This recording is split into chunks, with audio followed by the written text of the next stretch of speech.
ગાંધીનગર શહેરના સેક્ટર 6 સત્યાગ્રહ છાવણી ખાતે ચિત્રની ભરતીની માંગ સાથે ઉમેદવારો એકઠા થયા હતા।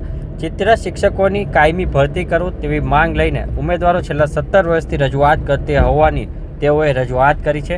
તેઓ કહી રહ્યા છે કે અમે અનેક વખત રજૂઆત કરવા છતાં સરકાર દ્વારા કોઈપણ જાતની ભરતી કરવામાં નથી આવતી। ત્યારે આ ઉમેદવારો જે છે તે ગાંધીનગર શહેરના સેક્ટર 6 સત્યાગ્રહ છાવણી ખાતે 5 ઓગસ્ટના સવારે 10 વાગ્યાથી ધરણા પ્રદર્શન યોજ્યા હતા અને કાયમી શિક્ષકોની માંગ સાથે તેઓએ આ ધરણા યોજ્યા હતા, જેમાં તેઓએ તાત્કાલિક જે છે ભરતી કરવાની માંગ કરી હતી। ઉમેદવારોની જે વય મર્યાદા છે તે પણ પૂરી થયા હોવાની તેઓએ જણાવ્યું છે।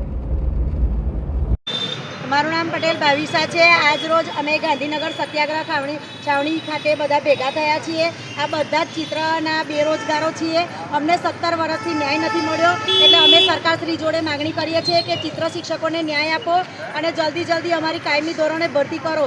આજે 17 વર્ષથી બેરોજગારોનું કેવું જીવન હોય, આજે બધા જ વિભાગમાં ભરતી થાય છે અને વ્યાયામ શિક્ષકોને ન્યાય મળ્યો તો અમારો GR 1 છે। અમે દર વખતે એક કહીએ છીએ કે અમને પણ ન્યાય આપો, બસ કાયમી ધોરણે આશા રાખીએ છીએ અને દાદાને 2 હાથ જોડીને વિનંતી કરીએ છીએ કે ચિત્ર શિક્ષકની કાયમી ધોરણે જલ્દી ભરતી કરો અને વ્યાયામ અને ચિત્રનો એક જ GR છે તો અમને બેઉને એક જ સરખો ન્યાય મળવો જોઈએ। બંને વિષય જોડિયા ભાઈની જેમ છે તો એને એકને પ્રેમ આપો અને એકને દુઃખ ભરી કહાણી, એવી રીતે વારો ના રાખો અને જલ્દી અમારી કાયમી ભરતી કરો, બસ એવી અમે આશા રાખીએ છીએ।